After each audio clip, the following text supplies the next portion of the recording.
A paz do Senhor, meus irmãos, tudo bem com vocês?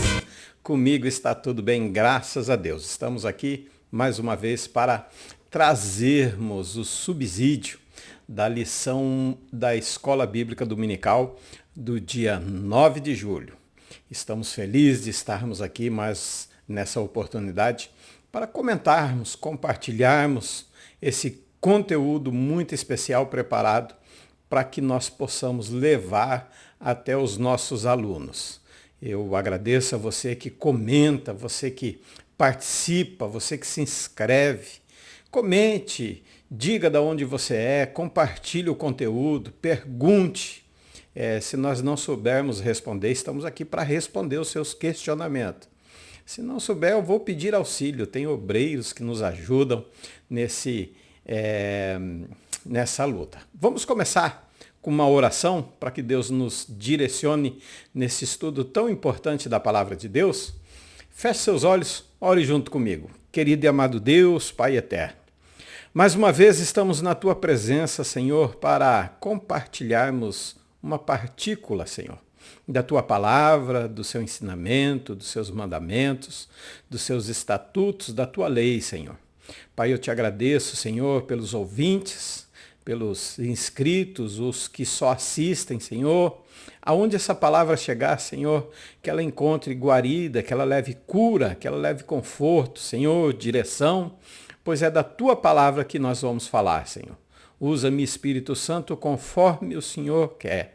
Assim nós agradecemos, Pai, e te louvamos em nome de Jesus. Bem, meus irmãos, nós estamos na lição de número 2, dia 9 de julho, a deturpação da doutrina bíblica do pecado. Esse que vos fala é o pastor Rivanildo, hoje mais à vontade, mais tranquilo, mais sossegado aqui, tá? Nós vamos compartilhar essa lição sobre a deturpação da doutrina do pecado. Nosso texto áureo está em Romanos 3:20. Por isso, nenhuma carne será justificada diante dele pelas obras da lei, porque pela lei vem o conhecimento do pecado. Então, nós não vamos ser justificados por aquilo que nós praticamos mediante a lei, mas vamos ser justificados pelo sangue de Cristo Jesus. Não que não precisamos fazer obras, sim, nós precisamos. A fé sem obras, ela é morta. Mas justificar pelas obras de forma, nós que conhecemos o Evangelho, não seremos justificados pelas obras. O pecado de Adão arruinou toda a humanidade. Contudo, Jesus Cristo pode regenerar eficazmente o pecador. Adão, na sua falha, enfim, no seu pecado, nos trouxe a consequência, junto com ele veio essa consequência do pecado. Doutrina bíblica do pecado. Antes de nós continuarmos aqui, abaixo do vídeo, eu coloquei um texto sobre a diferença do pecado da palavra em grego e no hebraico. Se eu fosse falar todo aquilo que eu escrevi, iríamos tomar um bom tempo, ia ficar uma aula muito extensa. Então resolvi colocar no texto, qualquer dúvida você me pergunte, nós estaremos respondendo, tá? A doutrina bíblica do pecado, por natureza, isso por natureza, faz oposição às principais ideologias modernas que buscam enaltecer o homem, destacando sua suposta bondade intrínseca, quer dizer, sua bondade interior. E nós vemos muito isso, né? Muito. Nós vivemos numa sociedade onde as obras, elas estão tendo um valor muito alto, mais alto do que o meu testemunho, do que o meu comportamento de vida. Então, se eu faço uma boa obra, eu já estou justificado. E nós temos na nossa lição sobre o pecado social, o professor vai falar sobre isso na IBD. Eu vou trazer aqui um subsídio sobre o pecado, tá? Eu não vou comentar a lição. É um subsídio para enriquecer sua lição e te dar um direcionamento. Mas as doutrinas, as teologias, enfim, até o pecado, o próprio pecado, ele traz como enaltecer o homem, tentando destacar essa sua bondade que está intrínseca, quer dizer, dentro dele. Mas isso nós vamos ver que não é uma realidade. O conceito de pecado dentro da sua universalidade, nós vamos falar. O estado de corrupção total, revelados pela palavra de Deus, tem sido substituído por uma perspectiva social da realidade. Como que nós podemos tratar o pecado hoje, né? Não pode falar com o irmãozinho, não pode falar dessa forma, não. Nós estamos trocando a forma de falar, a forma de pregar. Na realidade, nós ficamos às vezes com medo, eu digo nós porque todos estamos inclusos, em trazer esse conceito em que todos nós somos pecadores e carecemos da graça de Deus, necessitamos da graça de Deus e do seu perdão para nos purificar dos nossos pecados. Um dos pontos que atinge bastante e que vem reforçar essa doutrina de que tem nada a ver, isso não faz mal, né? Que vem reforçando é o relativismo. Eu acredito que dentro das teorias o relativismo é um dos piores, digamos assim. Por quê? É uma crença que não há religião boa ou ruim, nem melhor ou pior. É relativo do ponto de vista de quem está vivendo. É como um exemplo bem claro, né, que nós já ouvimos. Por exemplo, o que você vê na minha mão? Ambos vemos um celular, tanto você quanto eu. Mas se eu perguntar do seu ponto de vista o que você está vendo, e você vai me dizer, eu estou vendo o símbolo, que eu não posso dizer a marca, estou vendo a câmera, e eu vou dizer para você que eu estava vendo esse aqui, as horas, né? Aqui perto da câmera, que eu estava vendo as horas, estava vendo, enfim, os números. Então, o relativismo, ele traz esse ponto de vista que não há religião nem boa, nem ruim, nem melhor, nem pior. Por quê? Porque é uma interpretação particular de cada grupo ou denominação. Busca, né? Cada grupo busca a explicação a respeito do metafísico, quer dizer, das coisas espirituais, que estão além da física. Então, o relativismo ele vem dizer, o que é religião? É uma interpretação particular de cada um que segue. Mas nós não, nós defendemos a Bíblia Sagrada como realidade e verdade de fé e prática. O relativismo a religião possui um caráter objetivo, enquanto que, quer dizer, não possui um caráter objetivo, ele é subjuntivo, quer dizer, ele é dentro da pessoa. Ele não é objetivo, ele é subjuntivo. Então, por isso, não há religião boa ou ruim. Não, mas Jesus disse, eu sou o caminho, a verdade e a vida. Ninguém vem ao Pai a não ser por mim. E a própria Bíblia revela, não há outro mediador entre Deus e os homens, senão Jesus Cristo, o homem. Claro que vai aparecer N teorias, mas a Bíblia é a regra de fé, o manual do cristão. Salmos 14, verso 1, diz, o insensato no seu coração, não há Deus. Esse é o pior ateísmo que nós podemos encontrar, porque nós não encontramos esse ateísmo só dentro, só na sociedade, mas sim dentro da igreja. Por quê? É o ateísmo religioso. É aquele que não concorda, ele participa da igreja, ele faz parte do corpo de Cristo, quer dizer, ele está no meio do corpo de Cristo, mas ainda assim ele diz no seu coração. A negação de Deus é no seu coração, ela não é explícita, mas é implícita dentro dele. Então, esse insensato é um homem que não tem percepção de reivindicações éticas e religiosas. Ele não tem uma percepção espiritual da moralidade dentro da igreja. Ele não conhece a Deus realmente. Então esse é o pior, que é o ateu de coração. É aquele que às vezes senta do seu lado, é aquele que come com você, é aquele que participa da ceia até aí, muitas vezes no seu coração está dizendo não a Deus. O relativismo religioso, que é dessa pessoa, então ele traz o quê?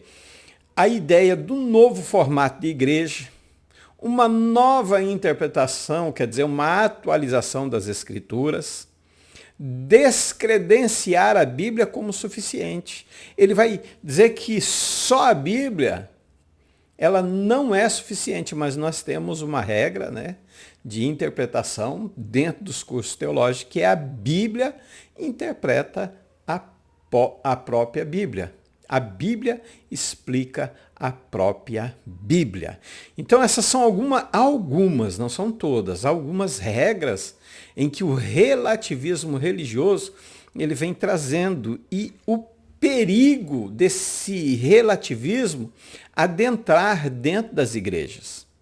Em muitas igrejas já tem esse relativismo religioso, onde tudo é permitido, onde na aula passada eu falei sobre o sincretismo religioso, onde nós juntamos o santo com o profano.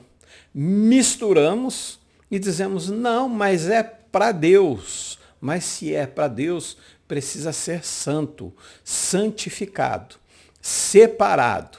É uma convivência no mundo, porque Jesus ora e diz, eu peço, Senhor, que não os tire do mundo, mas os livre do mal. Então, santidade não é se isolar, mas é viver de forma diferenciada dentro de uma sociedade onde estão aceitando tudo. E o problema do relativismo religioso é que traz um novo forma. Não, você não está tendo amor para com as pessoas. Não, por eu falar dessa forma é que eu amo. Pela minha vontade de trazer a verdade, como a Escritura diz, é que eu amo as almas, as pessoas. A verdade ela tem que ser dita. Eu não posso ser omisso com a verdade. Ela tem que ser falada. Nós precisamos dizer a verdade. Palavra-chave tem que ser o pecado. Palavra-chave é pecado. Como já falei para vocês, essa explicação é segundo o dicionário Google, que a gente vai lá, pesquisa, violação de um preceito religioso, desobediência a qualquer norma ou preceito, falta, erro, ação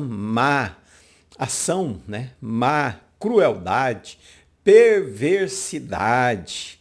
Isso são conceitos segundo o dicionário, digamos assim, secular, não bíblico. O que merece ser lastimado, pena, tristeza, estado em que se encontra alguém que cometeu um pecado. Mas a diferença entre hamartia e as outras palavras em hebraico, het, ratá e avon, você vai encontrar no texto abaixo aí do vídeo. Vamos definir, diferente de explicar as palavras, definição mesmo do pecado, é transgressão da lei de Deus. 1 João, capítulo 3, versículo 4. Ele usa ali a palavra anomia, que significa o quê? Ilegalidade, não tá? É ilegalidade, transgressão e desobediência. Num resumo mais simples mesmo, mais objetivo de explicar o que é, de definir o pecado, seria o quê? uma desobediência ao Eterno. Que lembra que nós falamos de Nimrod na primeira lição? Nimrod tem sua raiz em Mered, que quer dizer revolta. Revolta contra o Eterno. Se você não assistiu a primeira aula, assista. Assista e comente.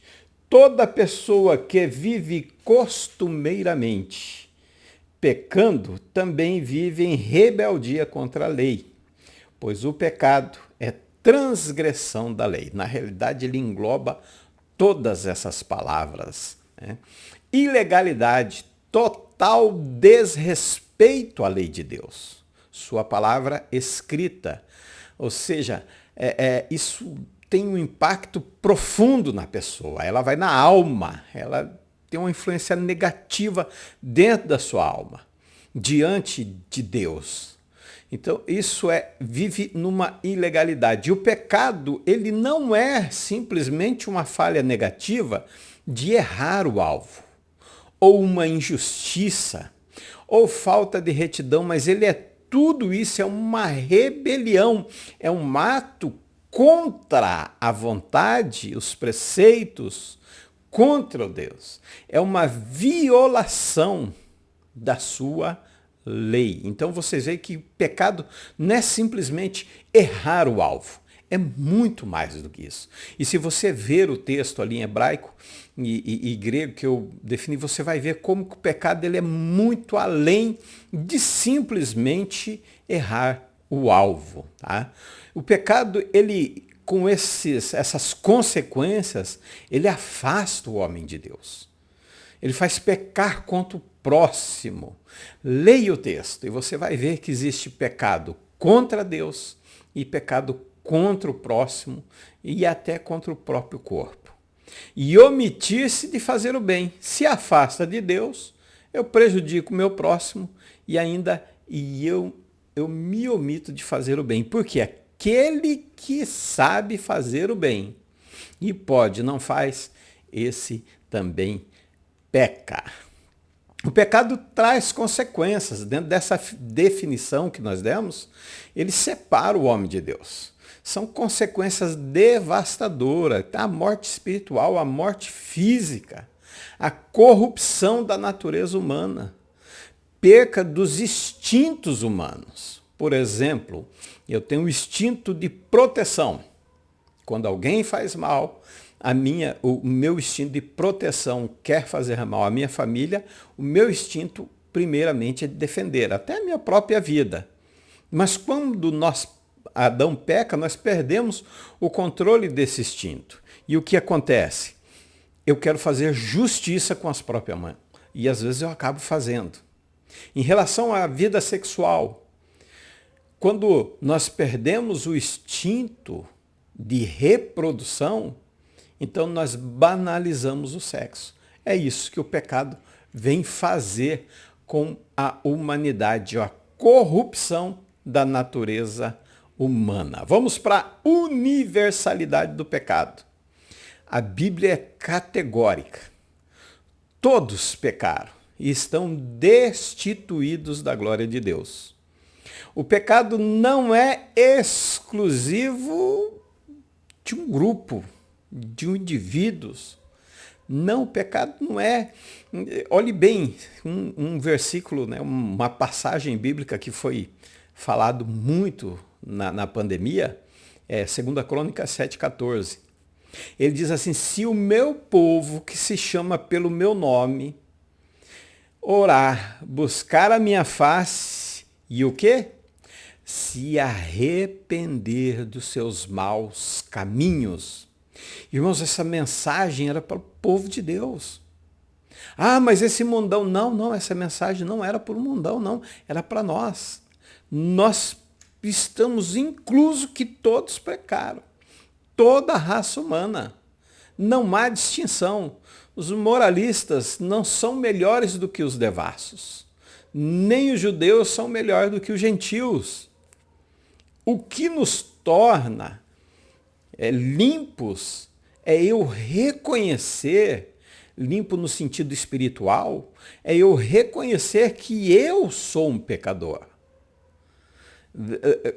Eu tenho que reconhecer primeiro o que eu falei na aula passada. Deus vai trabalhar em mim, para depois através de mim. Então, para mim, não importa se eu sou moralista ou não, ou se eu sou devasso, nós pecamos. Se eu sou judeu, se eu sou gentil, nós pecamos. Não faz diferença se eu sou rico ou pobre, se eu sou jovem ou velho, homem, mulher, culto ou inculta, judia ou gentia, não me importa que tipo é a pessoa.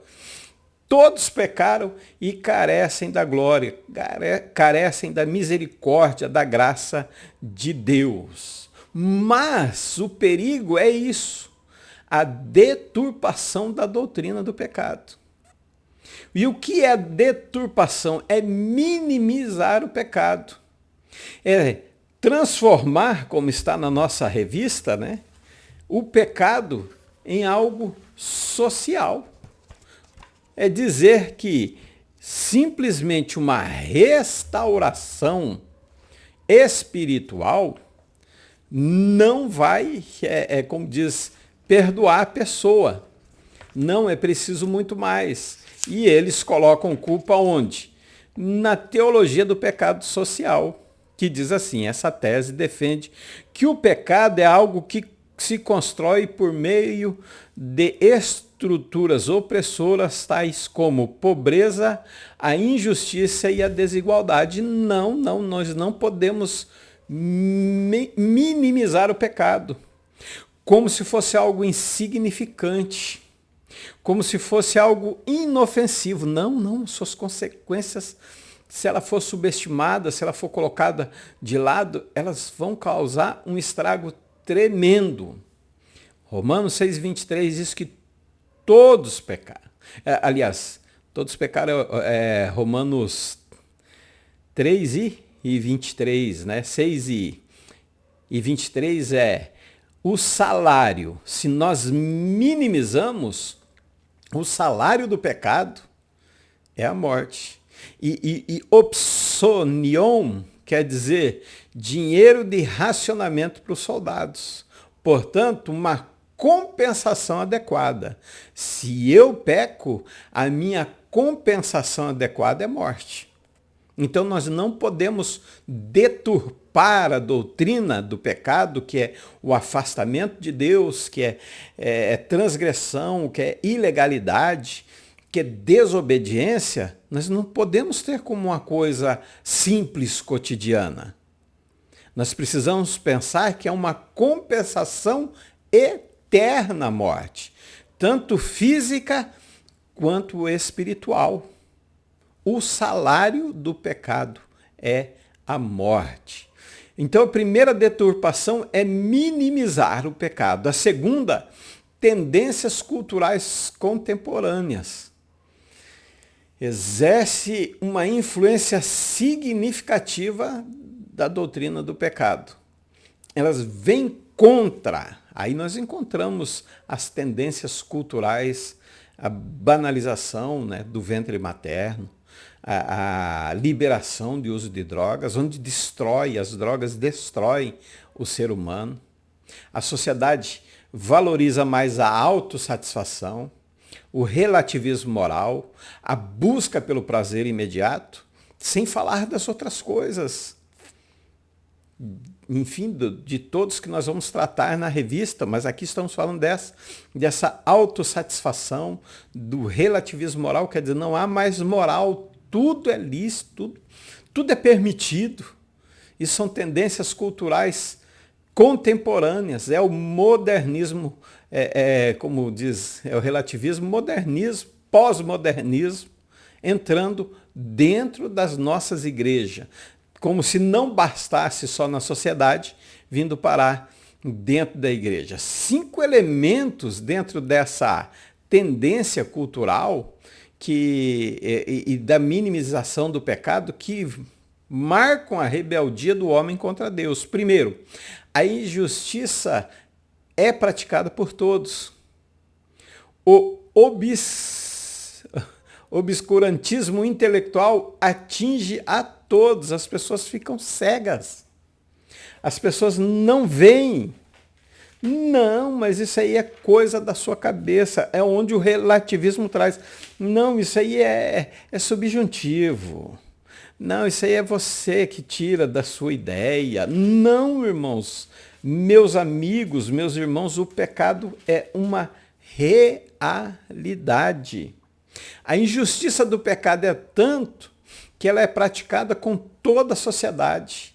Você quer ver uma injustiça? É quando algum órgão do governo gasta demasiadamente demais e é dividido pela sociedade para pagar, mas nós não fizemos essa conta.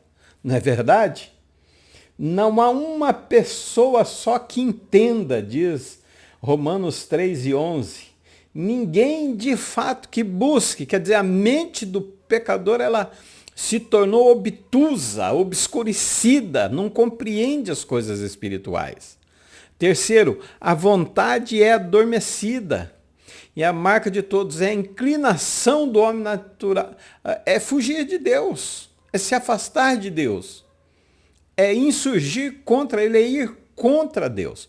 Porque para não pecar, é exigido de nós responsabilidade para com Deus e para com o próximo. E nós não queremos essa responsabilidade trazer para nós. E por isso nós temos essa tendência. Quarta, apostasia é a ação de todos. Todos se extraviaram. 12. Suas gargantas são como um túmulo aberto, suas línguas para ludibriar, enquanto estão debaixo dos seus lábios está o veneno da serpente. Ah, não, 12, desculpa, eu li o 13, é o 12. Todos se desviaram, tornaram-se justamente inúteis. Não há ninguém que pratique o bem. Quando o pecado impera, que nós achamos que é um normal, ninguém pratica o bem. E em vez de obedecer a Deus, a obra da sua criação, não. Eles tornam totalmente desobediente, se rebelando contra Deus. E por último, futilidade moral é prática de todos. É o que eu li, o versículo 12. Não há ninguém que pratique o bem. Não existe uma só pessoa. Abandonam a Deus. É uma degradação moral. Abandonar a Deus é a impiedade, deságua na perversão. Banaliza-se tudo. Não há respeito, não há moralidade, não há convivência harmoniosa. Não. O pecado ele vem deturpar a imagem do homem que foi feita à semelhança de Deus. Relativização do pecado. A relativização do pecado, como nós já falamos, é comum. Pecado não é questão subjuntiva. Dependendo da circunstância e da intenção do indivíduo. Não, mas ele quis fazer o bem. Não, mas peraí, isso é subjuntivo, é pecado para você, para mim não é. É isso que o relativismo traz. Ele vai relativizar o pecado também. Irmãos, esse relativismo, ele é tão cruel, ele é tão sorrateiro. Vamos mudar a palavra? Esse relativismo, ele é tão sutil. Ele é tão sutil que ele se apresenta como uma coisa muito boa. Ele diz, não, você está com a sua consciência pesada à toa, meu filho. Isso faz parte do ser humano. Eu concordo que faz parte do ser humano. A concupiscência, né, dos olhos e o desejo da carne faz parte. Mas nós devemos lutar contra essas obras. E nós vemos lá em Gálatas, capítulo 5, versículo 21, né? 21, 18. Portanto, 17, portanto, a carne luta contra o espírito e o espírito contra a carne. E eles se opõem um ao outro, de modo que não conseguis fazer o que queres. E o 19 diz, ora, as obras da carne são manifesta imoralidade sexual, impureza e libertinagem, idolatria e feitiçarias, ódio, discórdia, ciúmes, ira, egoísmo, dissensões, facções, inveja, embriaguez, orgia. Tudo quanto se pareça com essas perversidades, contra as quais vos advirto, como já vos preveni antes, os que as praticam não herdarão o reino de Deus. Então nós temos que lutar contra a relativização do pecado. A Bíblia ensina que o pecado é objetivo e transcendente. Nós já lemos aqui, 1 João 3 e 4. Todos. Vamos ler de novo? Vamos relembrar 1 João 3 e 4? Toda pessoa que vive costumeiramente pecando também vive em rebeldia contra a lei, pois o pecado é transgressão da lei. A relativização do pecado não é apenas uma falha negativa. Não é somente injustiça ou falta de retidão. Não. É uma ativa rebelião contra a vontade de Deus e uma violação da sua santa lei. Substituição do pecado por falhas ou erro, né? Essa é outra doutrina que vem dizendo, não, você só falhou. Foi um erro que pode ser consertado. Não, e você pode conviver com esse erro. Você está de consciência pesada à toa. Não se preocupe. Porque tudo que nós temos em mente hoje, voltada a essa, digamos assim, em relação ao amor, tá? Em relação ao amor, você tem que amar. Você tem que amar mesmo o ser humano, amar o próximo como a ti mesmo. A Bíblia, em Mateus capítulo 5 e 45, diz que nós temos que amar até os nossos inimigos.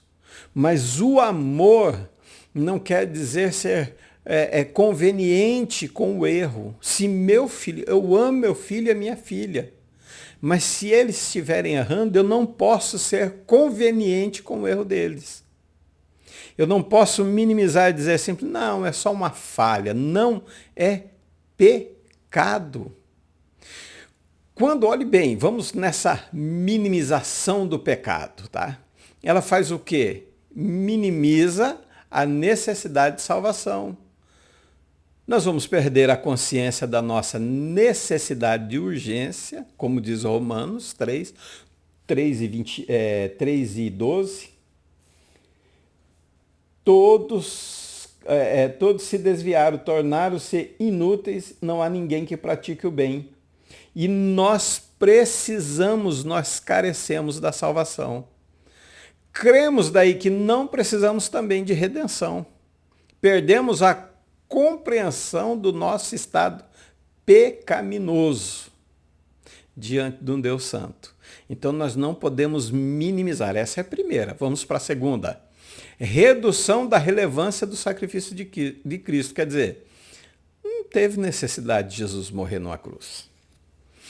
Eu não preciso de perdão, eu não preciso de redenção, eu não preciso de salvação. E eu vou comprometer a centralidade da obra redentora de Cristo. Hebreus 6 e 22. Se eu não reconhecer que realmente eu sou um pecador e eu careço da glória de Deus, vai acontecer isso. Eu vou querer, não, a obra de Cristo não tem valor, não é necessário. Eu vou falar igual a Pedro. Não, Deus vai livrar do senhor passar por isso. Não, o senhor não vai passar por essas coisas. Aí ele diz, Hebreus capítulo 6, verso 22, 20. Não é 20, tá? Ali é 22, mas é o 20. Onde Jesus adentrou por nós como percursor, tornando-se o sumo sacerdote para sempre, segundo a ordem de Melquisedeque. Então nós vemos que nós vamos minimizar a obra de Cristo, ser aumento da complacência moral. A deturpação do pecado, as suas consequências, leva à complacência moral. Quer dizer, pode, tudo é permitido. Sexo antes do casamento, sexo trair a esposa, trair o esposo, permite que vivamos de acordo com aquilo que eu desejo. com um padrão que eu, ser humano, coloco, em vez de buscar a santidade que Deus requer de nós. Perdemos o senso de responsabilidade. Podemos facilmente justificar nossos erros e negligenciar o chamado de Deus para uma vida de obediência e retidão. Deus nos chamou para sermos santos. Se nós minimizamos o pecado, o que acontece? Nós vamos negligenciar o chamado de Deus para a nossa vida, que é viver uma vida de retidão, justamente, ser justo, não no sentido de salvação, mas de pessoas de boa índole. Mas se nós minimizarmos o pecado, colocarmos culpa na sociedade, nós não somos alheios às necessidades das pessoas de forma nenhuma. A nossa igreja trabalha, pelo menos a Assembleia de Deus da Vila C aqui e de Foz do Iguaçu, sempre há uma campanha para tratarmos das necessidades das pessoas, dentro daquilo que a igreja consegue fazer. Então nós não podemos minimizar, senão nós vamos negligenciar o nosso chamado para com Deus. Nós perdemos o senso de responsabilidades e falamos o que queremos. As palavras, ela revela o que está no nosso coração. Se nós perdemos o senso de responsabilidade, então eu não prego, então eu não falo, eu começo a mentir, eu começo a falar palavras que não condizem com aquilo que eu vivo. O coração de uma pessoa é um reservatório, é um armazém. Provérbios 4:23 diz que tudo que você tem, guarde no seu coração, porque dele procedem as saídas da vida. Nossas palavras, elas vão testemunhar contra nós no tribunal de Deus. No dia do juízo, as palavras frívolas que proferimos se levantarão contra nós. Olha como, se nós minimizarmos o pecado, as consequências dessa deturpação, dessa minimização vão ser terríveis, até as nossas palavras. Se nós minimizarmos o pecado, vai ter uma distorção da compreensão da graça. Quando o pecado é minimizado, podemos subestimar a magnitude do amor de Deus e da misericórdia de Deus. Porque Deus amou o mundo de tal maneira que deu seu Filho unigênito para que todo aquele que nele crê não pereça, mas tenha vida eterna. Nós deixamos de apreciar plenamente a graça redentora que nos é oferecida através de Cristo. Nós banalizamos tudo.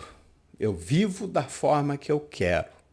Meu corpo, minhas regras, minha vida, minhas regras. E não é para isso que Deus nos chamou.